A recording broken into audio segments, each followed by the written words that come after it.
All right, so I'm going to go ahead and get started here. And sure, you can go ahead and post questions after this. The video will be posted in the group here, the Real Estate Credit Forum. So I get asked a lot of times about collections and credit reports, and specifically how they affect your score. Can they be removed? Can they not be removed? And there's a lot of misinformation out there about collections in regards to your credit score and credit report. So most of the things I'm going to be talking about here are how collections relate to your credit score, not so much the mortgage qualification process, because there's some other things we'll talk about where collections and what we do are a little different than, for example, your DTI or the debt when a mortgage lender is looking at your credit report. So first of all, the other day when I had posted, if anyone had any questions, I think it was Adrienne had posted, can collections, paid collections, be removed from a credit report? And the answer is potentially, okay? So potentially anything can be removed from a credit report. If it's not meeting all of the regulations, all of the laws, there's over 200 consumer protection laws that regulate how items can be reported on your credit report, and laws that the credit agencies, creditors, collection agencies have to follow. So all our job basically is to perform an investigation or audit the credit report and start finding either those errors, those violations, inaccuracies, to start the process of legally disputing and challenging the accounts to see if we can perhaps get them removed. So anything on a credit report can potentially be removed or deleted. That doesn't mean that it's 100% guaranteed that it will be deleted, because again, it's going to depend on how that account is reporting and what we can actually fight. It's going to depend on a lot of different factors, a lot of different variables. For example, the length of time, who has the account. We know, since we do this so often, we have a list of our 20 worst creditors that we know are a little bit more difficult to get deletions on. So it's going to determine on a lot of different factors. Now, we've removed thousands and thousands of collections. We removed just about every type of item you can think of from a credit report, from collections to repossessions, charge-offs, you name it. Now, for credit scoring purposes, a paid collection and an unpaid collection basically have the same effect, okay?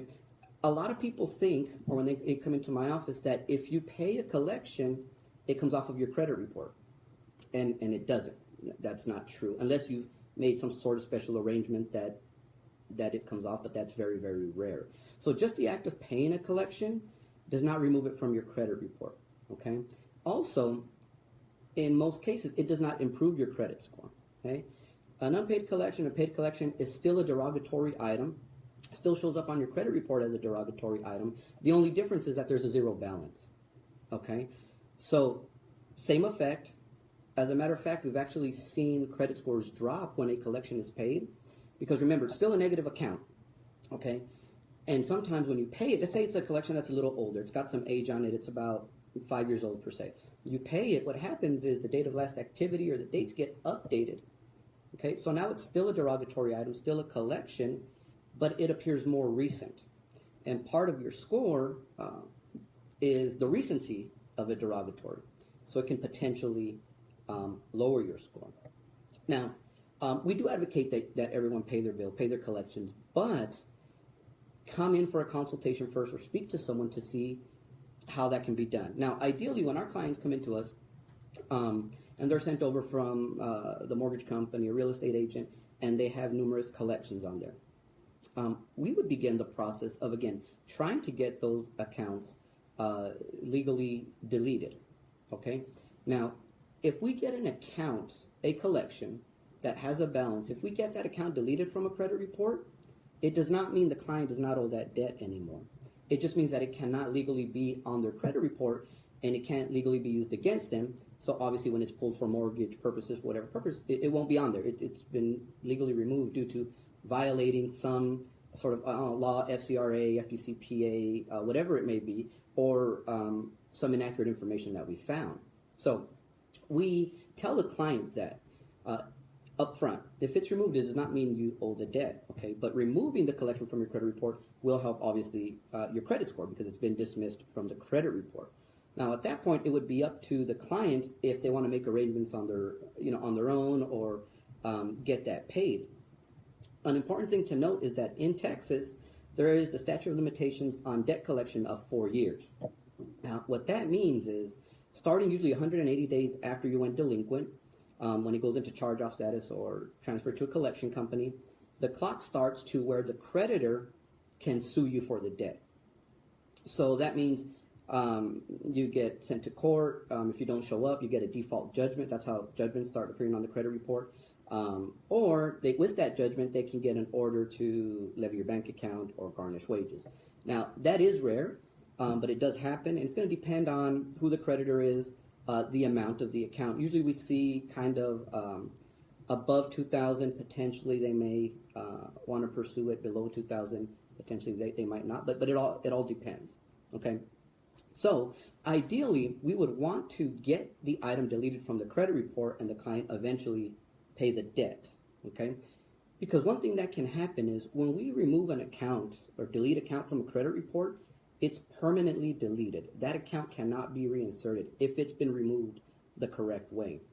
But if there is a balance on that account, and let's say it's ABC Collection Company, and we get that account deleted for whatever reason, if they happen to sell that account to another collection company, that collection company can potentially report it on the credit report. Okay, so that's why it is important to pay a debt, after, because it can be sold. Now, that is rare again because a collection company would not want to buy that account that's been removed, because that's their leverage, is to report it on your credit report, right? So when someone's looking to purchase those accounts, collections to collect on, it's rare that they will purchase those because they know it's already been removed from a credit report, and chances are if they put it back on, we can come back right back and take it off, probably because they're going to get the same information. We're going to fight the same error, the same violation that the previous collection company had. But we do make our clients aware that can happen. Now, majority of the time what happens is we get accounts deleted, obviously the credit score raises, and the client takes care of that debt if they want to. Sometimes you'll never hear about the debt again. We just want to make sure that the client is aware, because too many times I hear even so-called credit professionals tell people, don't worry, we can get it deleted. Or they'll say, we deleted $10,000 worth of debt from the credit report. Well, you just deleted the item reporting from the credit report. You did not delete the debt. The debt is still there. It is still owed. Now, on a good note, when we delete items from a credit report, as our mortgage professionals will probably know, there's a thing called DTI, your debt to income. When there's collections on a credit report, they have to include those, and they have their formula percentages, 5%, whatever it may be, into the monthly DTI. I know they don't got to include medical and some things, but a lot of times they do, depending on their guidelines, if it's over 2,000, under 2,000, whatever the case may be. But when we delete an account from a credit report, if it's something that was a balance, it takes a pretty high balance, it can not only help their credit score, but potentially help their DTI, because if that account is no longer on the credit report, it's not being counted into their DTI. It can't be, because it's legally been removed from the credit report. The consumer knows that they owe that debt, and that's something they can take up with the creditor. But when we get it deleted, it's gone. When your loan officers go pull credit, it won't be there. Okay. So I just wanted to go over kind of that with paid and unpaid collections. Now, I will say one thing when we're talking about paying debt, and this has come up recently with some clients, I kind of want to address it real quick, is judgments or tax liens, okay? Can we remove a judgment, a tax lien? Yes. Remember, anything can be removed from a credit report potentially, right? Now, unlike collections, when we remove a judgment and it's an unsatisfied judgment, the client still owes, that will 99% of the times come up, usually at title. Okay. If you removed it from the credit report, a lot of times when your loan officers pull credit, you won't see it. Underwriting, it'll go through the whole process until it comes time to close. Title company does a public record search, and they see that there's a judgment or a lien attached to that property. And 99% of the time, your client will not qualify unless there's some homestead stuff going on or whatnot. Again, I'm not a mortgage lender, but I deal with them on a day-to-day basis, and that's just something that comes up. A lot of times clients are misinformed that if we remove this judgment from the credit report, don't worry about it, okay? Again, if it's an unsatisfied judgment, 99% of the time it's going to come up. We've had clients not be able to close because they don't have the money to pay that judgment. Now, if it's a satisfied judgment, it's been paid, and we get it removed, then no worries. That'll help the credit score. Credit score will go up. Title will find it, but they'll see that it's satisfied, and that's fine. They're good to go with that, okay? Anybody have any questions that they've heard, issues they've had with credit and qualifying people for mortgages? Let me know. If you don't post them now, I can go ahead and get back to them later. Feel free to post questions that you have, information in the group. I'm going to be posting a lot of resources in here with regards to credit. Okay, let me see here. Oh, another thing. The other day I posted and I'm going to be posting some questions in the group. I posted a question about how many points does a hard inquiry, or specifically a mortgage inquiry, affect your credit score? We had a couple different answers, and we had, I believe it was Michelle Marquez who got the correct answer. It was kind of a trick question, but the answer is it depends. We don't know, okay? And I always ask this question in seminars that I get, and I get all answers from 1 point, no points, 50 points, okay? The answer is it depends. Remember, you guys, your credit score is just a big algorithm, okay? When they pull credit, it's a snapshot in time of your credit report. So it's going to depend on what else is going on. How many times have they applied in the last month, 6 months, year? What type of inquiries are they? Because, for example, mortgage, auto, and student loan inquiries are what's called deduped. So they're grouped together if they're done within a certain time frame, and that time frame changes and ranges all the time from 2 weeks to a month. So a lot of times, because they know that that's consumers rate shopping, so you will see each individual inquiry on the credit report, but it's only being considered or weighed as one inquiry, and that's so the consumer can rate shop. So a lot of times when I have clients come in and they say, well, I went to buy a car and they ran it to 50 banks, that's why my score dropped 50 points. Well, it's probably not due to the inquiries. Okay, inquiries make up only 10% of your credit score. So on a traditional FICO model of 300 to 850 points, that's 550 points that you have available. You can basically, even if you had 1 million inquiries, drop your score by 55 points max. And I mean, that everything would have to line up, right? Good thing is inquiries only affect your score for a year, and they should fall off after 2. A lot of times when the score drops, it's just a coincidence that something else is going on at that time. So guys, it depends. It depends. Okay, general rule of thumb we tell clients is don't apply for everything that you don't need. When they're in our program, we instruct them not to apply for anything unless it's something that we recommend because they need to add a credit. But I've seen inquiries not affect the score at all. I've seen inquiries affect the score 5 points, 10 points. It really depends, because think of the reverse logic. Let's say we tell a client that each hard inquiry is worth 5 points. And let's say we go in and get 5 removed or 5 drop off. Guess what? That client's going to expect their credit score to go up 25 points. And we don't know if it will. Okay? So, Michelle, shoot me a message. I know she's not on here, but shoot me a message. Make sure I get you your gift card. I'm also going to be posting a lot more questions through here, commonly asked questions, and we'll be, giving away some gift cards or whatnot.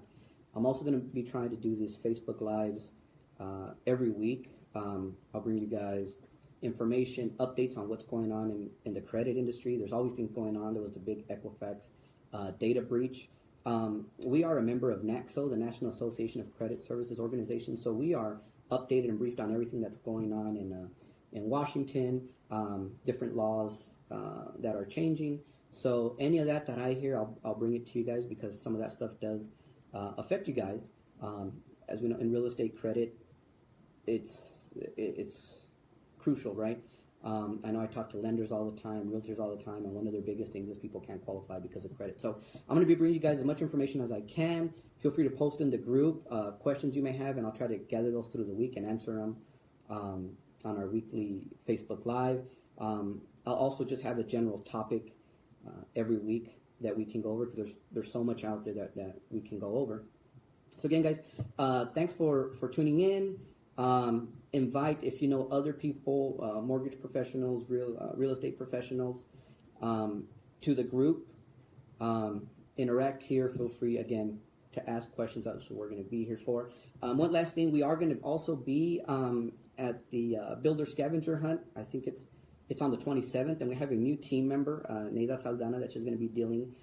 She's a business development rep, so she'll be, her duties will be helping build our partner relationship. So if you're a real estate agent, a lender, and you'd like to learn more about how we can help you increase your business, feel free to reach out to us. I'll be posting some information there with her contact information as well. Feel free to reach out to me. But if nobody has any questions, I'm going to go ahead and wrap it up. I'll leave this video up here for you guys. I'll be leaving all of them up here. And again, if you have any questions, post them in the group. Feel free to reach out to our office at 915-201-2604. Thanks. You guys have a great day.